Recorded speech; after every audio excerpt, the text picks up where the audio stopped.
పాత మొబైల్ని ఎక్స్చేంజ్ చేసి కొత్త మొబైల్ను తీసుకోవాలనుకుంటున్నారా? ఇంకెందుకు ఆలస్యం, త్వరపడండి. మన మహబూబ్ నగర్ జిల్లాలోని ఈశ్వర్ మొబైల్స్లో మెగా మొబైల్స్ ఎక్స్చేంజ్ ఆఫర్ నడుస్తోంది. అద్భుతమైన ఆఫర్లతో హోల్సేల్ రిటైల్ ధరలకే స్మార్ట్ ఫోన్స్ అమ్మబడును.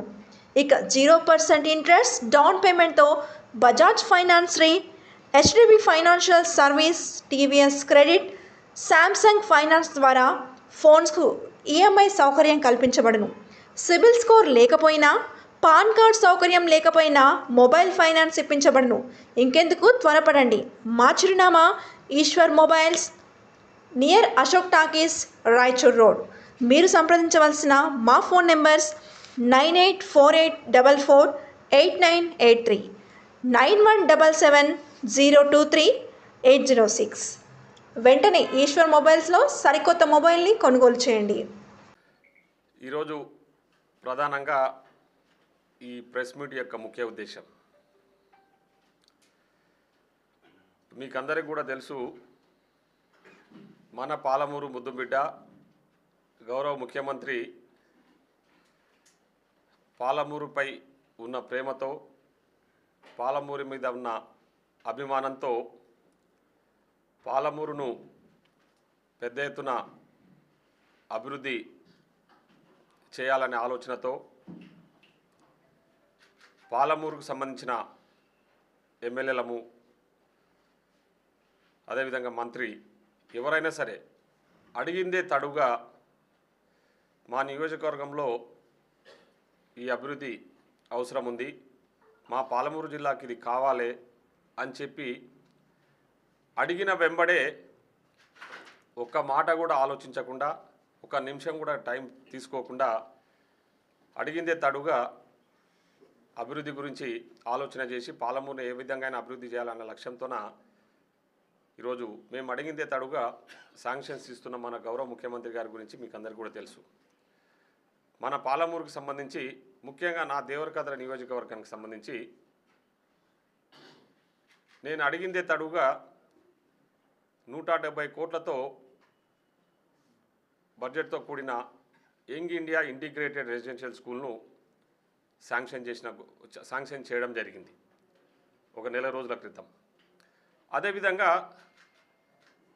మనమందరం కూడా, మన పాలమూరు బిడ్డలమంతా కూడా ఎంతో భక్తి శ్రద్ధలతో పేదల తిరుపతిగా పిలుచుకునే మన కురుమూర్తి స్వామి బ్రహ్మోత్సవాలకు సంబంధించి నేను పోయి కలవడం జరిగింది. ముఖ్యంగా కురుమూర్తి స్వామి బ్రహ్మోత్సవాలు అంటే కురుమూర్తి స్వామి టెంపుల్కు సంబంధించిన డెవలప్మెంట్ విషయంలో కూడా గౌరవ ముఖ్యమంత్రి గారి దృష్టికి తీసుకుపోవడం జరిగింది.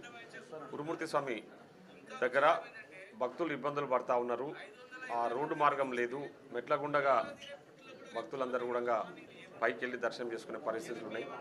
అక్కడ బ్రహ్మోత్సవాలప్పుడు కూడా లక్షలాదిగా భక్తులు వస్తారని చెప్పేసి ముఖ్యమంత్రి గారి దగ్గర దృష్టికి తీసుకెళ్లడం జరిగింది. అదేవిధంగా గౌరవ ముఖ్యమంత్రి గారిని కూడా నేను, మీరు కురుమూర్తి స్వామి బ్రహ్మోత్సవాలు ప్రదేశ్ రావాలని చెప్పేసి అడగడం జరిగింది. అధికార ప్రతినిధి అడిగిందే తడుగా వర్ధన్ రెడ్డి గారు ఏమాత్రం ఆలస్యం చేయకుండా గారు సంబంధిత శాఖ ఆర్ఎండ్బి మినిస్టర్ కోమటిరెడ్డి వెంకరెడ్డి గారు చెప్పి జిల్లా మైనార్టీ అక్కడ కురుమూర్తి స్వామి టెంపుల్కి సంబంధించిన ఘాట్ రోడ్ నిర్మాణము, ఇతర డెవలప్మెంట్కి సంబంధించి 110 కోట్ల రూపాయలు శాంక్షన్ చేసిన ఘనత కూడా ఈరోజు మన పాలమూరు ముద్దుబిడ్డ రేవంత్ రెడ్డి గారిది. అదే కాకుండా ఆ రోజే నాకు మాట ఇచ్చి నేను ఖచ్చితంగా బ్రహ్మోత్సవాలకు వస్తా అని చెప్పేసి మాట ఇచ్చిన విధంగానే మీ అందరికీ కూడా తెలుసు, ఆ రోజు బ్రహ్మోత్సవాలకు మన గౌరవ ముఖ్యమంత్రి గారు రావడం జరిగింది. అక్కడికి వచ్చిన తర్వాత దర్శనం అయిన తర్వాత ఆ రోజు ఆ 110 కోట్లకు సంబంధించిన పనులకు సంబంధించిన శంకుస్థాపన కూడా గౌరవ ముఖ్యమంత్రి గారి చేతుల మీద మనం జరుపుకున్నాం. అదేవిధంగా అక్కడ భక్తులను ఉద్దేశించి మీ అందరి సమక్షంలో పాలమూరు జిల్లాకు సంబంధించి టెంపుల్స్ అంటే కురుమూరు స్వామి టెంపుల్, అదేవిధంగా మన్యంకొండ దేవస్థానానికి సంబంధించి కూడా ప్రతిపాదనలు సిద్ధం చేయండి, ఇంకా ఏదైనా డెవలప్మెంట్స్ ఉన్నా కూడా ఖచ్చితంగా చేద్దాము. ఇక్కడ భక్తులందరూ కూడా, ఇక్కడి పాలమూరు జిల్లా ప్రజలందరూ కూడా ఈ 2 టెంపుల్స్ను పెద్ద ఎత్తున హాజరవుతుంటారు, వాళ్ళందరూ కూడా ఎలాంటి ఇబ్బందులు లేకుండా చూడాలని చెప్పేసి చెప్తూ పాలమూరు జిల్లాకు సంబంధించి చాలా ప్రత్యేకంగా గౌరవ ముఖ్యమంత్రి గారు మాట్లాడారు. పాలమూరు అభివృద్ధి విషయంలో నేను ఎలాంటి కాంప్రమైజ్ కాను, నేను ఎవరు అడ్డుపడ్డా కూడా ఖచ్చితంగా నేను డెవలప్మెంట్ చేసి తీరుతా. ఎందుకంటే నాకు పాలమూరు బిడ్డగా ముఖ్యమంత్రిగా నాకు అవకాశం వచ్చింది, ఈ పాలమూరును అభివృద్ధి చేసుకునే అవకాశం వచ్చిందని చెప్పేసి ఆ రోజు ప్రజలను ఉద్దేశించి, భక్తులను ఉద్దేశించి మన మీడియా మిత్రుల ముందే మాట్లాడిన విషయం మనందరికీ కూడా తెలుసు. ముఖ్యంగా పాలమూరుకు సంబంధించి టెంపుల్సే కాదు, ఆధునిక దేవాలయాలుగా కొలవబడే ప్రాజెక్టుల విషయంలో కూడా చాలా స్పష్టంగా గౌరవ ముఖ్యమంత్రి గారు మాట్లాడిన విషయం మనందరికీ కూడా తెలుసు. పెండింగ్ ప్రాజెక్టులు ఏవైతున్నాయో ఆ పెండింగ్ ప్రాజెక్టులన్నీ కూడా త్వరితగతిన పూర్తి చేసి పాలమూరు జిల్లాను పూర్తి స్థాయిలో సస్యశ్యామలం చేస్తామని చెప్పేసి మన గౌరవ ముఖ్యమంత్రి గారు ఆ రోజు కురుమూర్తి స్వామి సన్నిధిలో చెప్పిన విషయం కూడా చాలా స్పష్టంగా మనందరికీ కూడా తెలుసు. పెండింగ్ ఈరోజు పాలమూరు జిల్లాలో ఆయకట్టుకు ఒక ఎకరా ఆయకట్టుకు నీళ్ళు అందుతున్నా ఆ ప్రాజెక్టులన్నీ పేర్లతో సహా నేను చెప్తా ఉన్నా. ఈరోజు పాలమూరు జిల్లాలో ప్రాజెక్టులు ఏవైతే ఉన్నావో, Jurala project, Koyal Sagar project, Kalwakurthy lift irrigation project, Bhima phase 1, Bhima phase 2, Nettempadu, Sarlasagar, Shankara Samudram, ఇవన్నీ ప్రాజెక్టులు కూడా కాంగ్రెస్ పార్టీ అధికారంలో ఉన్నప్పుడు కట్టిన ప్రాజెక్టులు. ఈ ప్రాజెక్టుల ద్వారానే ఈరోజు పాలమూరు జిల్లాలో ఆయకట్టుకు నీళ్ళు అందుతూ ఉన్నాయి. ఆ విషయాలన్నీ కూడా అందరికీ కూడా తెలుసు. కాకపోతే ఇంకా కొన్ని పెండింగ్ పనులు అట్లనే ఉన్నాయి. మనం కట్టిన ప్రాజెక్టులలోనే ఇప్పుడు కోయిల్ సార్ విషయానికి వస్తే, కోయిల్ సార్ ప్రాజెక్టుకు సంబంధించి చాలా పెండింగ్ పనులు ఇంకా ఉన్నాయి. కాబట్టి నేను ముఖ్యమంత్రి గారి దృష్టికి తీసుకెళ్తే ఆ పెండింగ్ పనులు పూర్తి చేస్తామని చెప్పి నాకు మాట ఇవ్వడం జరిగింది. అదేవిధంగా శంకర సముద్రం, కొత్తకోట మండలంలో శంకర సముద్రం ప్రాజెక్టు ఉంది. రైట్ కెనాల్ ద్వారా ఇంకా రైతులకు నీళ్ళు ఇస్తలేము. 2014లో పూర్తయింది, కానీ రైట్ కెనాల్ ద్వారా దాదాపు 20,000 ఎకరాలకు నీళ్ళు అందియాలి. అది కూడా అట్లనే పెండింగ్ ఉంది. అది పూర్తి చేయాలని చెప్పేసి ముఖ్యమంత్రి గారి దృష్టికి తీసుకెళ్లడం జరిగింది. అదే కాకుండా కేఎల్ఐ పనులు ఇంకా పెండింగ్ ఉన్నాయి. ముఖ్యంగా పాలమూరు లిఫ్ట్ ఇరిగేషన్ ప్రాజెక్టుకు సంబంధించి కూడా ముఖ్యమంత్రి గారి దృష్టికి తీసుకెళ్ళినాము. ఆ ముఖ్యమంత్రి గారు ఆ పనులు కూడా ఖచ్చితంగా ఏవైతే పెండింగ్ పనులు అవన్నీ పూర్తి చేద్దామని చెప్పేసి మాకు చెప్పిండ్రు. మొన్న అందరి సమక్షంలో పాలమూరు ప్రాజెక్టుల పెండింగ్ ప్రాజెక్టుల విషయంలో చాలా క్లారిటీగా ముఖ్యమంత్రి గారు ఏమాత్రం తడబడకుండా నేను పాలమూరు అభివృద్ధిలో ముందుంటా అని చెప్పేసి మాట ఇవ్వడం జరిగింది. ఆ విధంగా ఈరోజు ముందుకు పోతా ఉన్నారు. ఆ విధంగా మహబూబ్నగర్ జిల్లాకు ఇప్పటికే ముఖ్యమంత్రి అయిన తర్వాత దాదాపు 6-7 సార్లు రావడం జరిగింది. ఈ మధ్యకాలంలో మీకు అందరికీ కూడా తెలుసు, కలెక్టర్ ఆఫీస్లో మహబూబ్నగర్ జిల్లాకు సంబంధించి, ఉమ్మడి జిల్లాకు సంబంధించి సమీక్షా సమావేశం పెట్టేసి ఉమ్మడి జిల్లాకు సంబంధించిన కలెక్టర్లను, ఉమ్మడి జిల్లాకు సంబంధించిన ఎమ్మెల్యేలను, ఉమ్మడి జిల్లాకు సంబంధించిన మంత్రిని, ఇన్ఛార్జ్ మంత్రులను, సంబంధిత శాఖ మంత్రులను తీసుకొచ్చి అక్కడ సమీక్షా సమావేశం నిర్వహించి పాలమూరు జిల్లా అభివృద్ధి విషయంలో ఏమేం చేయాలో, ఏ విధంగా చేయాలనే విషయాల మీద సమీక్ష జరిపిన ఘనత ఈరోజు గౌరవ ముఖ్యమంత్రి శ్రీ యనమల రేవంత్ రెడ్డి గారిది. అంటే ఇవన్నీ పాలమూరుకు సంబంధించి చేస్తూ ఉన్నాడు. ఇతర జిల్లాలకు సంబంధించిన అభివృద్ధితో పాటు పాలమూరు జిల్లాను నేను పెద్ద ఎత్తున అభివృద్ధి చేస్తా అని చెప్పేసి ముఖ్యమంత్రి గారు చాలా స్పష్టంగా రివ్యూ మీటింగ్లో చెప్పారు. మొన్న కురుమూర్తి స్వామి సన్నిధిలో కురుమూర్తి స్వామి టెంపుల్కి వచ్చినప్పుడు కూడా చెప్పారు.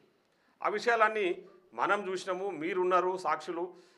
అందరూ టీఆర్ఎస్ పార్టీకి సంబంధించిన, అంటే ఈ ఉమ్మడి జిల్లాలో ఉన్న ప్రజలందరూ కూడా ఆ రోజు టీవీలలోనూ పేపర్లలోనూ చూసింటారు ముఖ్యమంత్రి గారు మాట్లాడిన మాటలు. మరి ఈరోజు పాలమూరు జిల్లాను అభివృద్ధి చేస్తానని గౌరవ ముఖ్యమంత్రి గారు చెప్పి దేవుని కాడికి వచ్చిపోతే, ఆ దేవుడి గురించి అంటే గతంలో 10 సంవత్సరాలు ఈ రాష్ట్రంలో అధికారంలో ఉన్న బీఆర్ఎస్ పాలకులు ఎన్నడూ కురుమూర్తి స్వామి గురించి పట్టించుకొని అమాయకుల మీద ప్రశ్నించే గొంతుకలను, పాపం ఇక్కడ ప్రశ్నించే గొంతుకలను సినాన నిజంగా నువ్వు మాట్లాడితే నవ్వుతున్నారని ప్లీజ్ కొన్ని డైలాగ్స్ నువ్వు మాట్లాడకపోతే బాగుంటుందేమో. ఎందుకంటే ప్రశ్నించే గొంతుకలను జైలాలో పెడుతున్నారంటే నవ్వుకుంటున్నారు. అట్లాంటి డైలాగ్స్ మాట్లాడకపోతే బాగుంటుంది. ఎందుకంటే ప్రజలకు తెలుసు వాస్తవాలు ఏంది, ఎవరు ప్రశ్నించే గొంతుకలు, మీరు ఎవరిని ప్రశ్నించే గొంతుకలను లోపలేసారు. అక్కడ చూడు మా ఇంకా జరగాన మా పెద్ద మనిషి కన్నాడు చూడాలి, మన మెట్టిగాడి ప్రభాకరన్. ప్రశ్నించే గొంతుకలను మీరు మళ్ళీ లోపలేస్తున్నారంటే, చాలామంది ప్రశ్నించే గొంతుకలను 10 సంవత్సరాలుగా మీరు పాలమూరులో ఏ విధంగా అనగదొక్కిరో ఇక్కడ అందరికీ కూడా తెలుసు.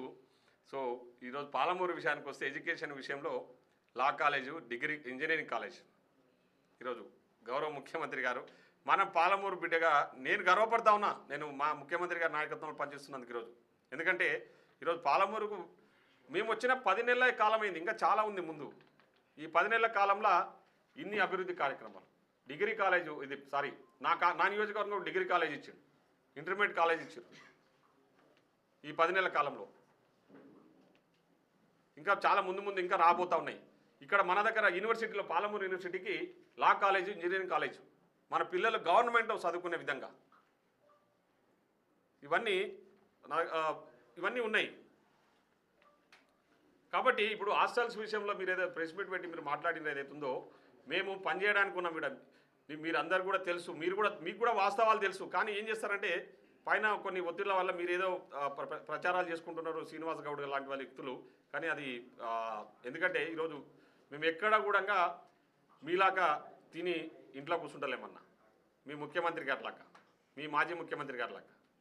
మా ముఖ్యమంత్రి గారు 24 గంటలు పనిచేస్తున్నారు, 24/7. కాబట్టి ఆరోపణలు చేసే ముందు, ప్రభుత్వాన్ని మీద ఆడిపోసుకునే ముందు కొన్ని వాస్తవాలు తెలుసుకొని మాట్లాడితే బాగుంటుందని చెప్పేసి ఈ సందర్భంగా తెలియజేస్తాను. Thank you.